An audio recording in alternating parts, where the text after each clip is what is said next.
Join Lee Bellinger today on the Bellinger Report.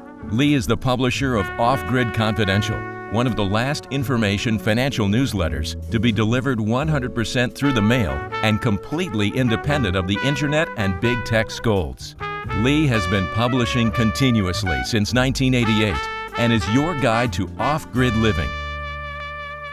Hi, this is Lee Bellinger with the Bellinger Report. And today I'm talking to Devon Blaine of the Blaine Group, which is a public relations group, works with corporations. And I really appreciate you being here today with us. And you're formerly an actress and a model and a stunt driver, which is pretty cool. But you're doing public relations for corporations. And actually, it goes a lot deeper than that from what I can see. So let's go ahead. I have a question to begin with, just to say hello. And also to ask you, how did you get started? And tell us a little bit about your story. How I started was a total accidentally. Been acting for a number of years. I had a meeting with my then managers and talked about the future, told them what I wanted to do. And they said, yeah, sure. We'll keep an eye open for that. But we have a client that we think is going to be the next major motion picture star. And we want you to handle his PR. Now, it sounds like there was no basis for that, but I had studied journalism all through school, edited my high school paper, worked on the Daily Bruin at UCLA. And I'd been doing some writing. And I said, well, let me think about it. And they pointed across the room, said, have a seat. And before you leave today, we want an answer. So I said, why not? And that's been my response to many things that have gotten me to where I am today. Let me ask you this. So what is in getting started in your field, what was the biggest single obstacle that you can remember? There were lots of obstacles. Probably the biggest one is I didn't know what I didn't know.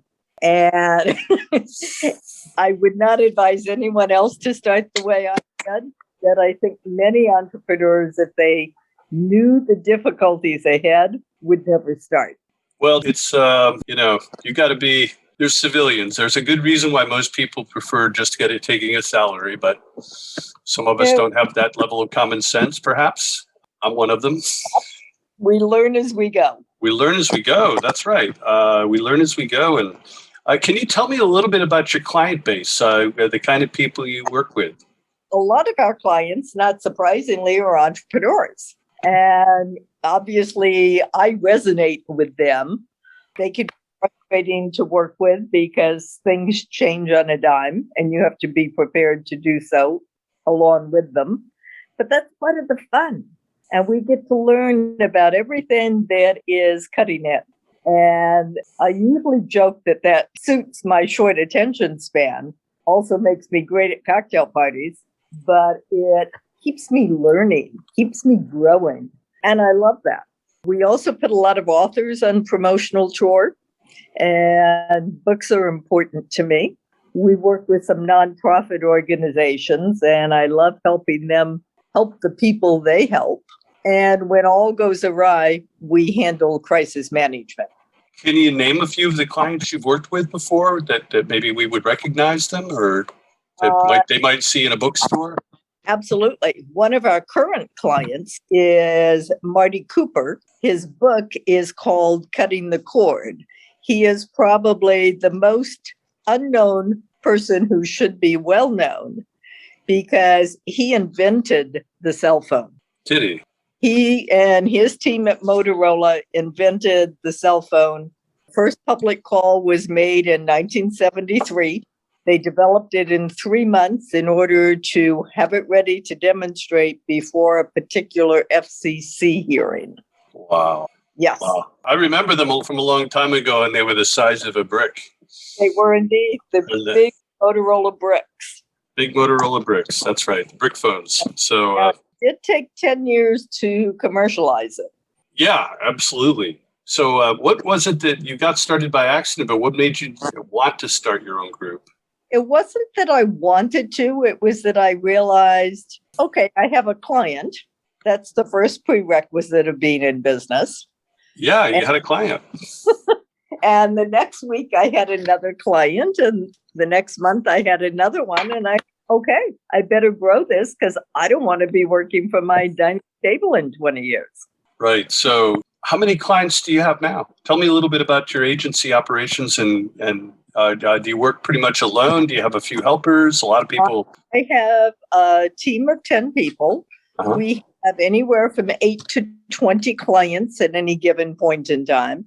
Because we work with a lot of authors, it's usually a shorter rather than a longer term campaign. So those come in. We have. Let me ask you a question. Do you help them? A lot of people get books started so they can go on a speaking circuit and make themselves, an accessible expert. Is that something you help clients with? We do not book speaking engagements, but one of my former competitors has a speakers bureau, has run it for the last 35 years, and I refer those clients to him. Very good. Well, you've got the connections to help people with that.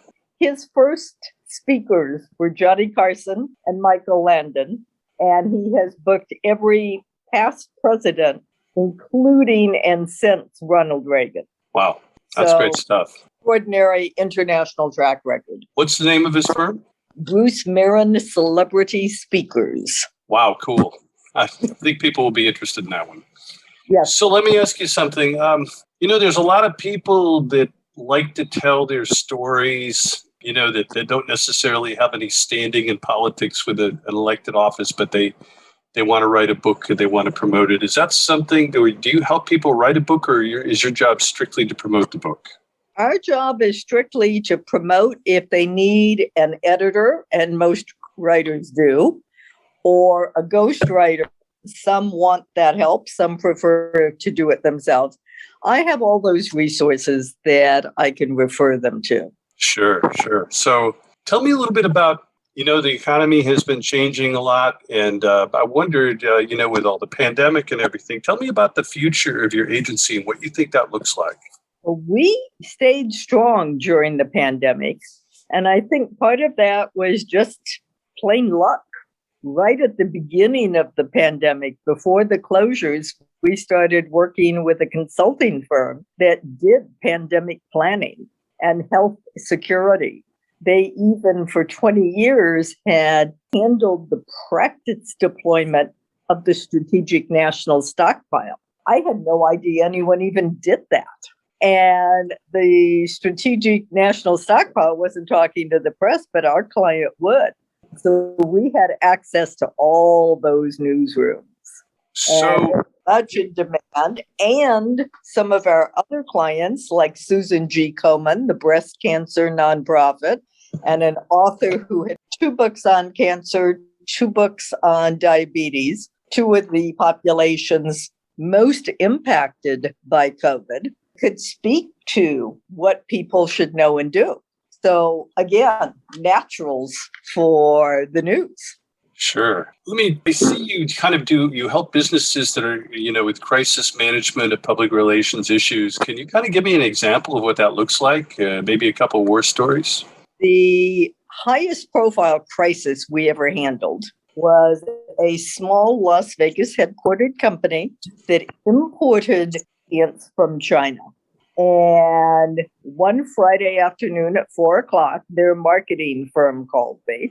I did not know them. They got my name from another marketing firm. And the partner begins by saying, we have a client that we think might need crisis PR. Now, when I hear that at 4:00 on Friday afternoon, I know they're in deep trouble. There's no might involved. He proceeded to tell me about his client, who, when he called in a few minutes later, we were cross-connected. Within 30 minutes, we were retained. His client imported ingredients from China. It came out over the weekend that their wheat gluten from China was what was causing dogs to die. Oh, my. That wheat gluten was in every Fortune 100 company's dog food.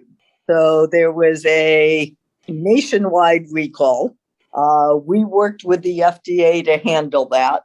The calls from concerned pet owners swamped my office. I remember that. Yeah. And it became 24/7 for 2 weeks. And I would go home at 10 o'clock at night, take a deep breath, pour a glass of wine, and the calls would start coming in from Asia. Given how people feel about their pets and the intensity of the reaction, that must have been a very interesting ride. It was a very interesting ride. I don't know what ultimately happened because the CEO's wife, after 2 weeks, determined that they might not make a profit that year. So we needed to be terminated.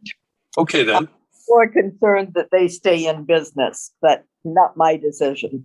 Oh, well, yeah, that's actually right up there with the Johnson & Johnson poisoning incident. I mean, that's a pretty big one. Pet owners are pretty particular.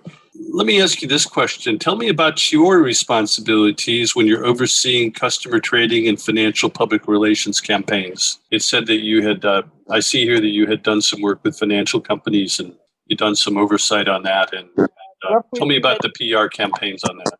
We've represented some publicly traded companies. And of course, making certain that the CEO and CFO sign off on all financial statements are a critical component. And making sure that everything that we're told is documented, authenticated, and accurate. Right. Okay. So maybe you can tell me a little bit about the events and the fundraisers and the projects you've been working on recently. I'm going to go back to just before the pandemic, because one of my all-time favorite events and clients was Susan G. Komen. And sadly, for working with us, they are a casualty of COVID.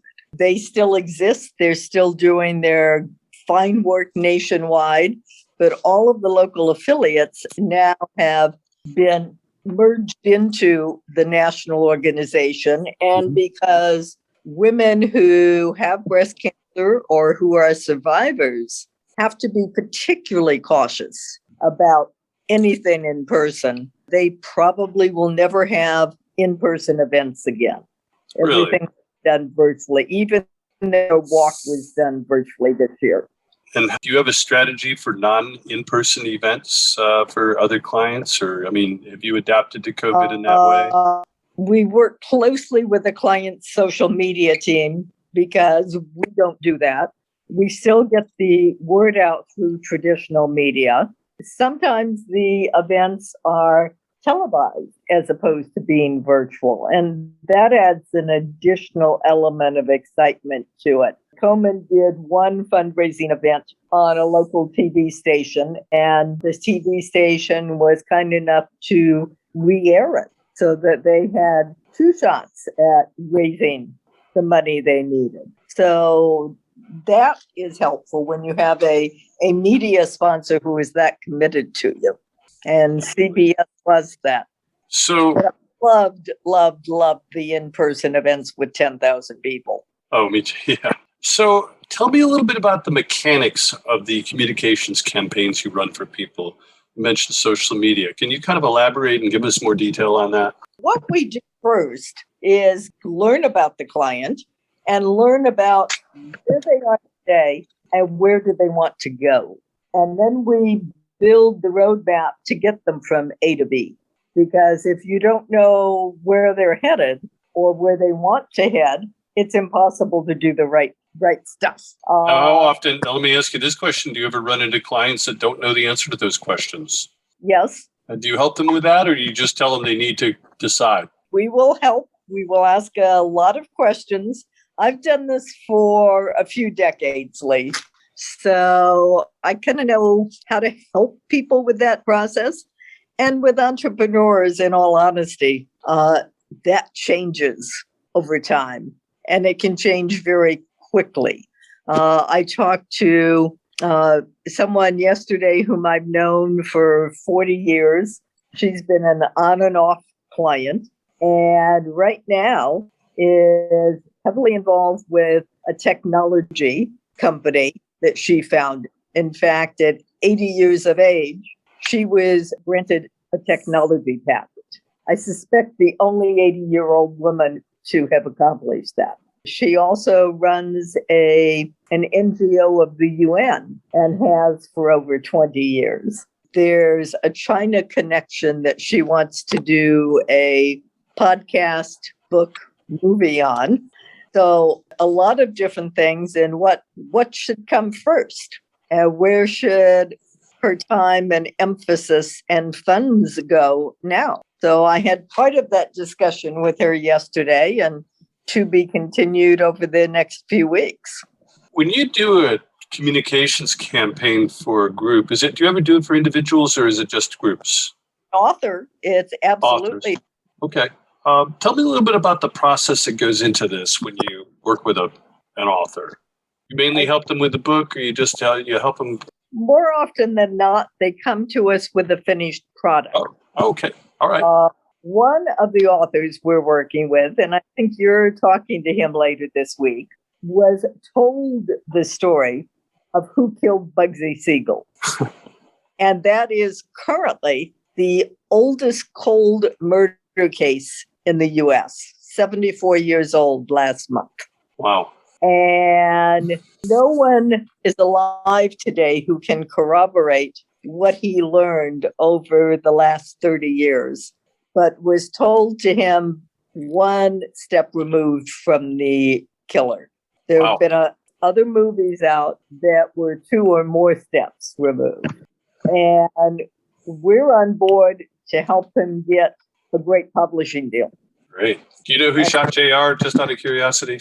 I don't. Sorry. I don't either. I was hoping you, well, that's okay. I just thought I would ask. I always ask people that question. One murder at a time, Lee. Right. One rabbit to pull out of your hat at a time. Okay, that's good. And hey, just tell me a little bit about your hobbies and what you do in your free time. I think people would be interested in that if they wanted to go into this kind of a career. I love spending time with friends. I love to cook, love to go out to eat, and enjoy movies, enjoy theater. And until I had a rotator cuff problem and a knee problem, I was a very avid tennis player. Okay. Let me ask you this. Can you give, first of all, is there any question that you would like to answer that I neglected to ask? Anything that about something that you like to tell people? You know what an elevator talk is, right? Where you need to be able to explain yourself in the short time it takes an elevator going up to maybe 2 floors. And if there's something I missed, I would love to hear it. I don't think I missed anything. My short elevator pitch is we communicate. We communicate. And why don't you go ahead and just talk to me about your contact information and give it to us so that people know how to reach out to you if they have a public relations issue or they need guidance on a book or any of the above. A number of my readers do books. I was just out at the Advantage event. This is the Forbes Advantage people, Adam Whitty and those guys. Yes. And I was at their event recently, and they have quite a few authors. They work with authors as well. They help them write the books too. So that was what I was curious about. Okay. I am happy to talk to anyone. Phone numbers 310-360-1499. Email Devon, Devon, at Blaine, Blaine, Group, Inc., Inc.com. And look forward to hearing from anyone. That's awesome. Well, you've been a great guest today.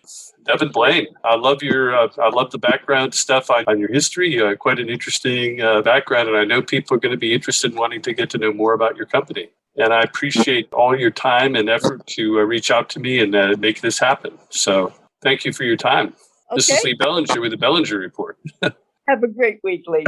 Thank you.